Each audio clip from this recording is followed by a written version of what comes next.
எவ்வளவு ஆண்டுகள் கடந்தாலும் கூட ஒரு சிலர் நம்மளால மறக்க முடியாது. அந்த அளவுக்கு மக்களினுடைய மனதில் ரொம்பவே நீங்காத இடம் பிடிச்சவங்க விஜய் சித்ரா. சந்தேகத்தால அடுத்து விடப்பட்ட மூன்றாவது நபர்.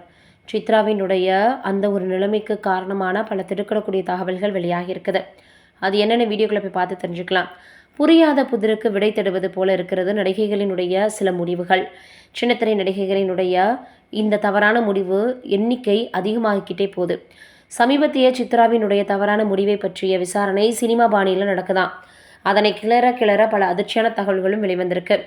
படிப்படியாக தனது கடின உழைப்பால் முன்னேறி புகழின் உச்சத்தை அடைந்து ஜொலித்து கொண்டிருந்த சித்ரா கடந்த டிசம்பர் 9ஆம் தேதி தனியார் விடுதி ஒன்றில் மிகப்பெரிய அளவில் பார்த்தீங்கன்னா தவறான ஒரு முடிவை எடுத்து அவங்களே பார்த்தீங்கன்னா தன்னுடைய உயிரை மாய்த்துக்கிட்டாங்க. ஆனால் சித்ரா தைரியமான பெண் அப்படின்னும் இது போல கோழைத்தனமான முடிவுகளை எடுக்க மாட்டார் அப்படின்னும் பல்வேறு தரப்புகளில் இருந்து கருத்து வெளிவந்துச்சு. இந்த நிலையில் சித்ராவுக்கு உதவியாளராக பணியாற்றிய சலீம் என்பவர் ஹேமந்த் பற்றி பல அதிர்ச்சியான தகவல்களை பேட்டி ஒன்றில் சொல்லியிருந்தார். சித்ரா பங்கேற்கும் பட ஷூட்டிங்கிலும் நிகழ்ச்சிகளிலும் நடக்கும் நிகழ்வுகளை எல்லாம் புகைப்படங்கள் மற்றும் வீடியோக்கள் எடுப்பது தான் சலீமின் வேலையாம். ஆனால் ஹேமந்த் நாத் சித்ராவினுடைய வாழ்க்கைக்குள் வந்த பிறகு சலீம் சித்ராவுடன் ஷூட்டிங் ஸ்பாட்டுக்கு சென்று வீடியோக்களை எடுப்பதற்கு தடை போட்டாராம்.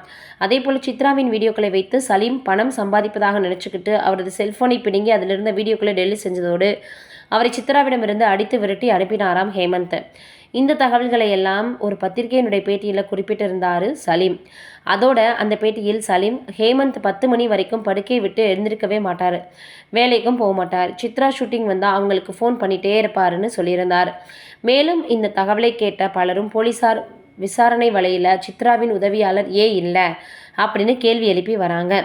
ஏற்கனவே சித்ராவின் வழக்கில் சித்ரா கழுத்தில் இல்லாத தடயங்கள், மார்பில் காயங்கள், அதே போல் ஹோட்டல் ரூம் சிசிடிவி காட்சி இல்லாதது என பல மர்மங்கள் இருக்கிற நிலையில் சலீமின் இந்த பேட்டி பலரது சந்தேகங்களை மேலும் தூண்டியிருக்கு.